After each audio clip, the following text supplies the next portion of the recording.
Kogolwego Land est un film documentaire de 76 minutes réalisé pendant près de 2 ans dans 15 localités réparties dans 16 régions du Burkina. Ce film, produit par l'association Semfilm, est co-réalisé par Ismaël Compaoré et Luc Damiba. Il serait né d'un reportage réalisé à Léo sur les groupes d'autodéfense Kogolwego. Nous avons vu qu'il y avait beaucoup d'autres choses à raconter sur ces groupes d'autodéfense. Donc nous nous sommes engagés résolument à faire un film sur le sujet. La production a été bien évidemment assurée par une structure de défense des droits humains et nous nous intéressons au travail des citoyens au quotidien. Et la question de la sécurité est une question très importante pour nous. Donc nous avons jugé opportun d'aller à la rencontre de ces gens-là qui ont réussi en si peu de temps à s'imposer dans l'agenda public.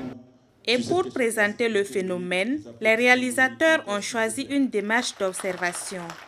Nous avons pu voir comment ils sont constitués, comment ils travaillent, quelle est la valeur sociale qu'ils mettent dans le travail de Kogolwego, notamment en impliquant les chefs traditionnels, en impliquant les chefs religieux, en ayant tout un rituel autour de l'installation, de l'initiation des groupes Kogolwego. Le film retrace tout ça, mais aussi important que soit le travail quotidien des Kogolwego. Qu'est-ce qu'ils font? Ils enquêtent, ils recherchent, ils arrêtent des voleurs, ils les jugent, ils prennent des amendes et les libèrent. Voilà le travail des Kogolwego. Ou s'ils ne les libèrent pas, ils les remettent aux forces de sécurité régulières. Bien sûr, ils commettent aussi des exactions sur les citoyens parce qu'ils peuvent se tromper. Ils se sont trompés souvent, on l'a vu dans le film. Donc le film, c'est un condensé de ce qu'on appelle la photographie aujourd'hui de tout le phénomène Kogolwego.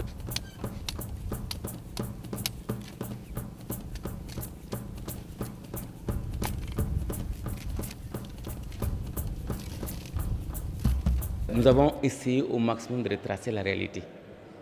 Au fond, nous avons voulu être crus. Si vous avez vu le documentaire avec les violences, c'est un documentaire brut. On n'a pas cherché à adoucir ou à... Non, on a vraiment présenté les réalités telles qu'elles se présentent. Pour poser le débat, ils ont donné la parole à des chercheurs et des défenseurs des droits humains afin de trouver des pistes de solutions à la sécurisation globale du territoire. Et même si la démarche des réalisateurs est jugée objective par ces derniers, les avis sur les groupes d'autodéfense sont mitigés au sortir de la projection. Ça m'a permis de comprendre en fait exactement ce qu'est le Kogolwego. En fait, on entend parler, mais sérieusement on dit le fait de comprendre en fait le système, je trouve que c'est une bonne chose. En fait, de la manière dont, si j'ai bien compris, je suppose que on a profité d'une faiblesse de l'État pour maintenant chercher à se protéger. Par contre, cela ne peut constituer un prétexte justement pour se livrer donc, à un certain nombre d'actes qui peuvent être considérés comme étant attentatoires aux droits humains. Les pratiques de torture, de mauvais traitements, de traitements cruels, inhumains et dégradants sont interdites. Et il est important que même les groupes d'autodéfense le sachent. Vous savez que même les forces de défense et de sécurité ne peuvent pas tout se permettre. Et par conséquent, il ne vient à l'idée de personne que ce que l'on ne permet pas aux forces de défense et de sécurité régulières de faire, que des groupes d'autodéfense se le permettent. Pour leur part, les Kogolwego présents à la projection du film se disent disposés à prendre en compte les différentes suggestions. Si je saurais tout ce que vous avez remarqué et à corriger envers nous, bon,